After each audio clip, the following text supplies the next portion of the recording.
spring. It's a season of rebirth. Well, that's exactly what I've had.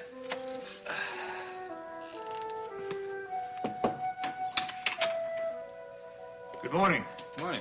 I hope you don't mind a change of personnel this morning. Molly's rheumatism is bothering her and my daughter's still asleep.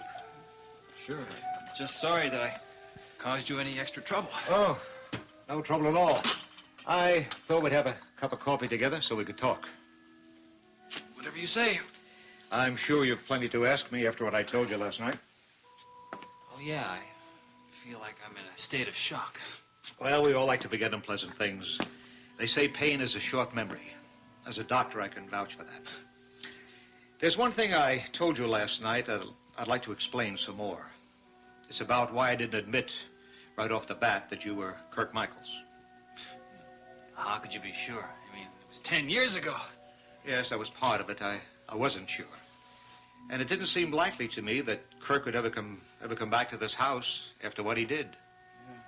Tell me, did he ever return the jewels and the money he stole? No, you never returned it. That's right. I keep forgetting. I keep thinking of Kirk Michaels as somebody else. But it's me. Yes. Yes, it's you. All right. And even though you didn't return the money, and even though you ran away and left the girl you just married, I want you to know that I'm glad you're here. I'm very glad, Kirk.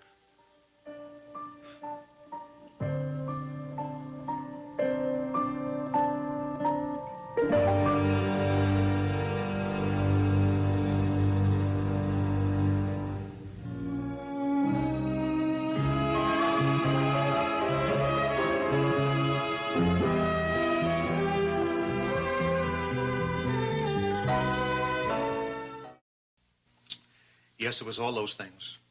And even when I did recognize you, I was reluctant to admit the truth. Of course. You were hoping I'd never come back. Well, I knew it was something that Emily wanted more than anything in the world. But I didn't want to see Emily get mixed up with you, because what father wants to see his daughter with a homeless, vagrant boy? Yeah, don't forget the juvenile record. That's why I was so upset that night, when Teresa and I came home from the movies and found you and Emily gone. When we found the note that said you were going away to be married. Well, when did you find out about the money? Emily put that in the note. She said you were only going to borrow it until you could get a job and pay it back. But that didn't concern us. All we wanted to do was to stop the wedding, if we could. Of course, there was only one place where you could get married, Judge Newhouse, the justice of the peace across the state line.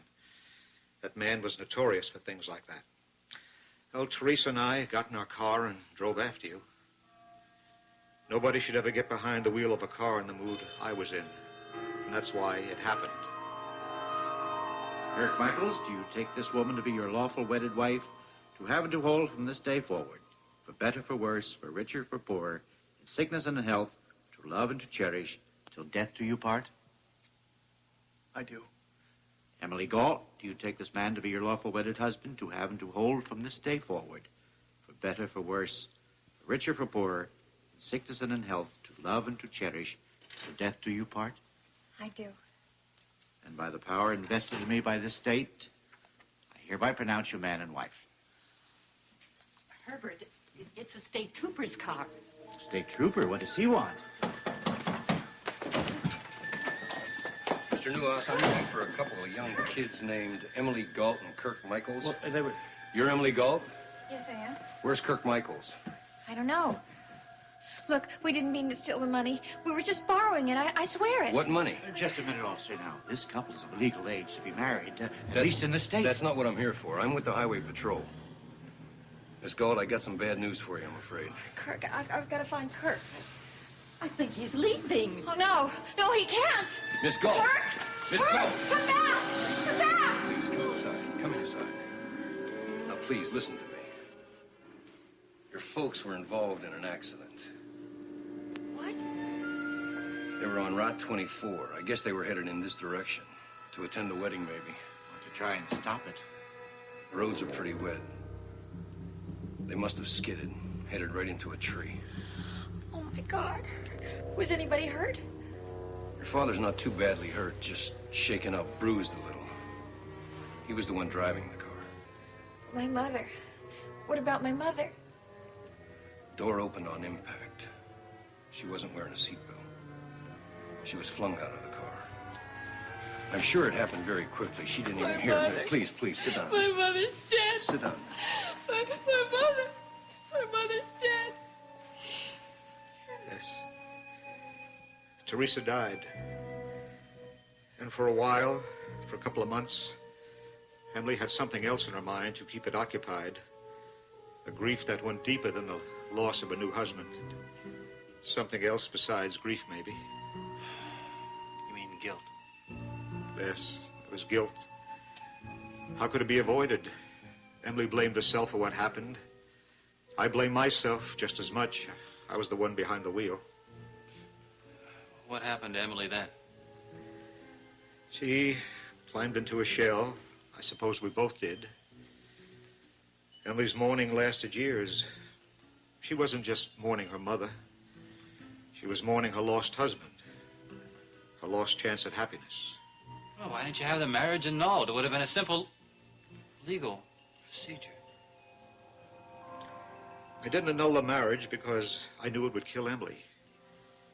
It was the one thing she clung to, the fact that she was still Kirk Michaels' wife.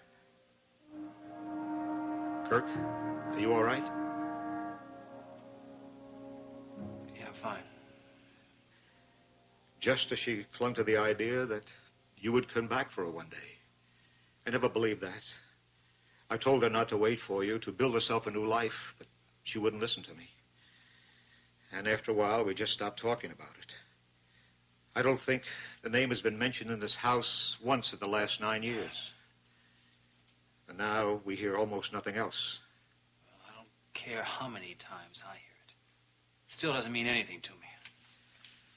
Well, we'll see what we can do about that. I have a friend, Dr. Wellman, psychiatric specialist. He practices over in Springfield. I'm going to talk to him about you. Molly, you shouldn't have climbed those stairs. I came up to see if you were all right, Doctor. How was your breakfast, all right? Yeah, it's fine. Molly, did you hear what Dr. Gault said? Yes. He said it was all right for me to be here. He told me. Anything Dr. Gault wants is fine with me.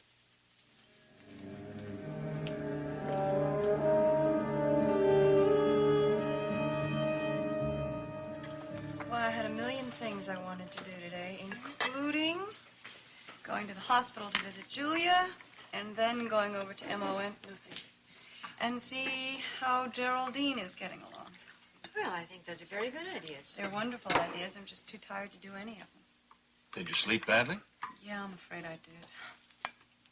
Oh, Nancy, I'm sorry. It had nothing to do with the bed or the room, believe me. Well, sometimes it's a little difficult to get accustomed to a strange place.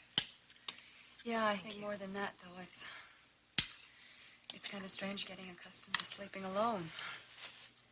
Oh, I'm sorry, I did it again. Listen, Mike, didn't you say that you had some legal papers concerning Marco's estate that you wanted me to sign? Well, actually, I have to go over the whole thing with you, April. But I don't see any reason why I couldn't bring it home with me. However, this evening, there's something else I'd like to do. I was thinking of asking Cliff Nelson to dinner. How would you feel about that, April?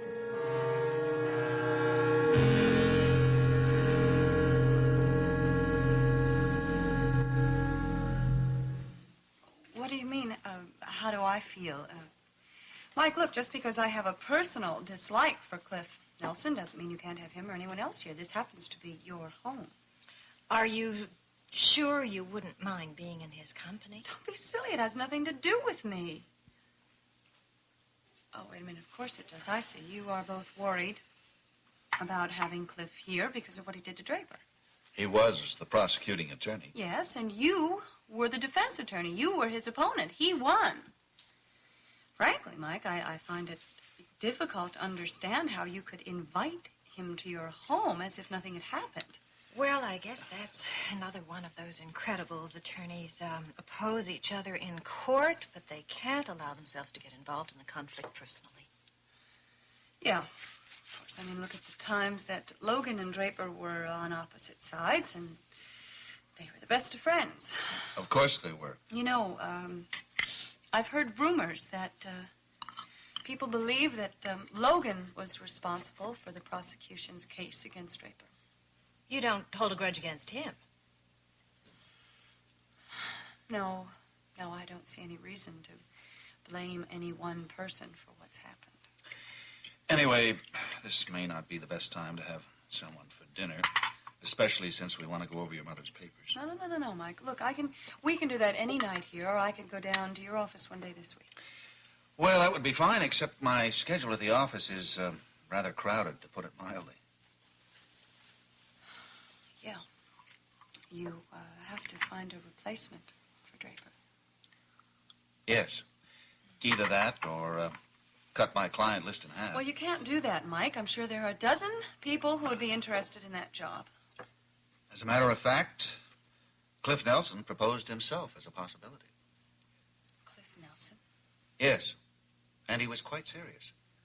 That's why he suggested coming over here and talking about it. You see, well, I guess you should do that. You should have him over here for dinner. I really don't wish to be rude, but I did say that I was tired, and if you'll excuse me, I'm just going to go upstairs.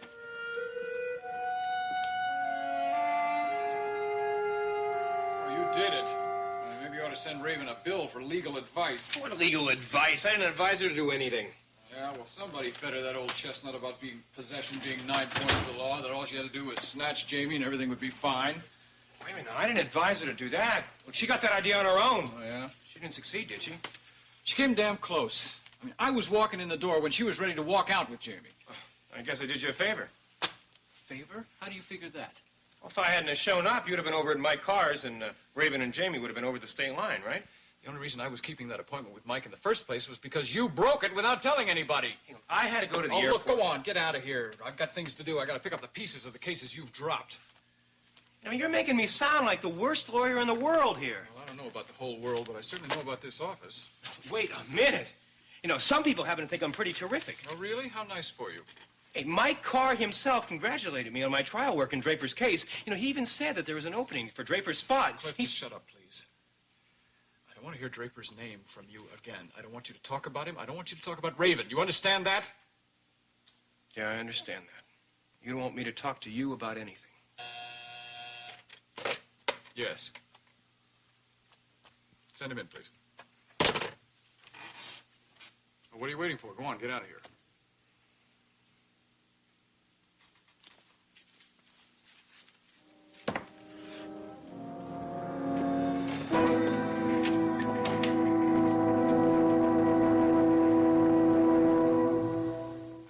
So that's where it stands, but I am not going to lose Jamie. Well, what about the legalities of it, Logan? You know better where you stand than I do.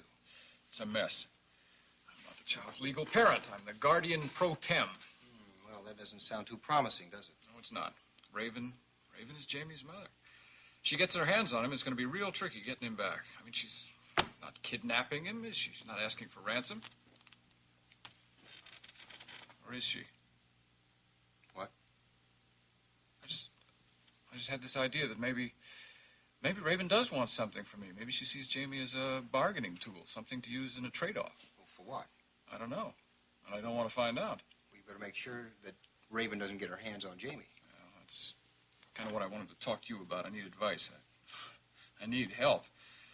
I can't keep him locked up forever. I'm working here 50, 60 hours a week, and now Geraldine's running WMON. Well, Logan, I thought you had a baby nurse. I had a baby nurse. I fired her. She let Raven in it. She took off and left Jamie all by himself. What are you doing in the meanwhile? Well, I've got some temporary help. She's only temporary. It's just, I don't think your average baby nurse is a match for Raven. Logan, that's what you need. You don't need an average nurse. Yeah, I thought about that. I was thinking about hiring myself a great big burly policeman. The only problem with that is your average burly policeman doesn't know anything about diapers and Zweibar, things like that. Wait a minute. I have an idea. I have a friend might be able to help out, Belle Cobb. Yeah? Yeah, she's a lady cop. She retired a year, maybe a year and a half ago, something like that. Anyway, she has some children and grandchildren. I know she's a tough lady. Well, that sounds perfect. You think she'd be interested in the job? Well, I know she's always babysitting for her grandchildren. She loves kids. I think I understand that she kind of misses the department. It might be an opportunity for her to combine the two. That'd be terrific. That's just what I need. I'll see what I can do, okay? Then I'll give you a call. Thank you so much. I appreciate Well, this. I'm making no promises. I I'll just do understand the that. best I can, you know? Okay. Oh, by the way. Yeah? How's April? Fine. She's staying over at the cars now. I'm supposed to call her later today. Give her my best. I'll do it.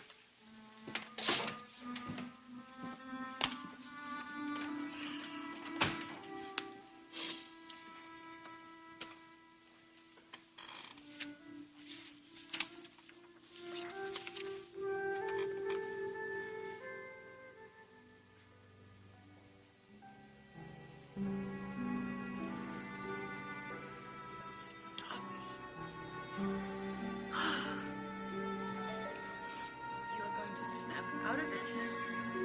What is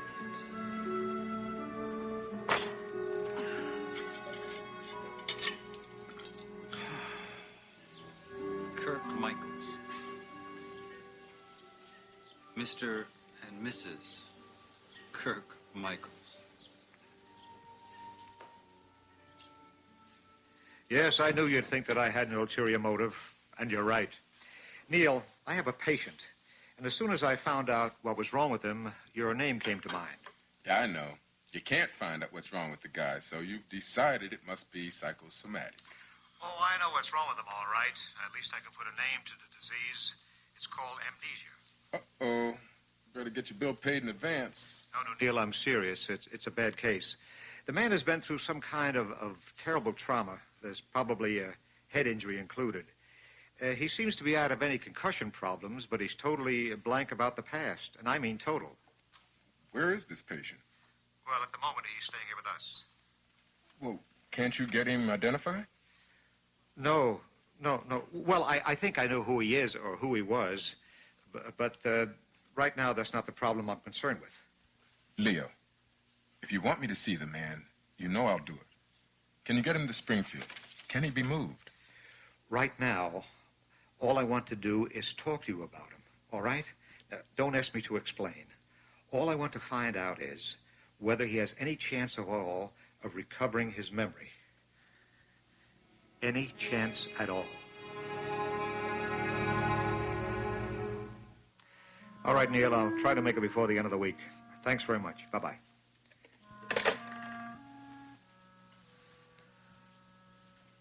Dr. Gault, excuse me, but is that doctor coming here? No, he isn't, Molly. Not right now. Well, are you bringing that Mr. Michaels to him? I can't do that either. He's in no shape to travel. Excuse me for getting personal, Doctor. But this must be awful hard on you. Having that man here, having him suddenly come back into Miss Emily's life like that. It was quite a shock, all right. Believe me. But if it's for the better or worse, I don't really know. Well, I must say, I never saw Miss Emily look so happy, but... Yes, she's a different woman, no doubt about it. And that young man is the reason.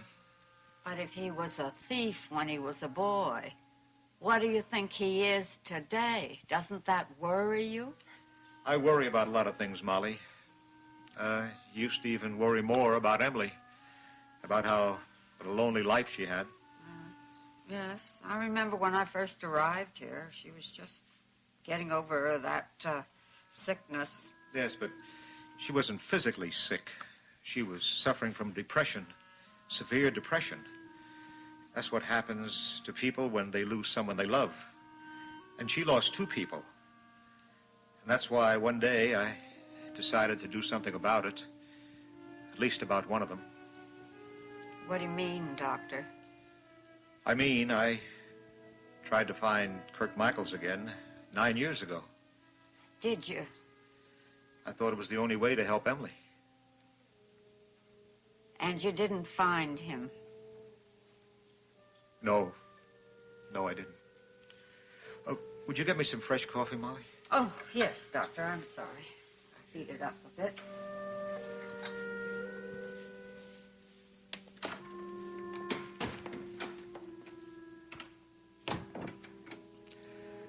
No, I didn't find him. Here you go, Doc. You're really sure about this, Lieutenant? One of the cops in that shootout was my partner, Bill Haggerty. He's retired now on a disability, thanks to your friend Kirk Michaels. You said it was a payroll robbery. Yeah. The money wasn't recovered, but at least they got one of them. Death warrant, Kirk Michaels, age approximately 21, dark hair, blue eyes, killed during commission of crime, no relatives, buried 9/14/71. But now, I'm bringing you back to life again, Kirk.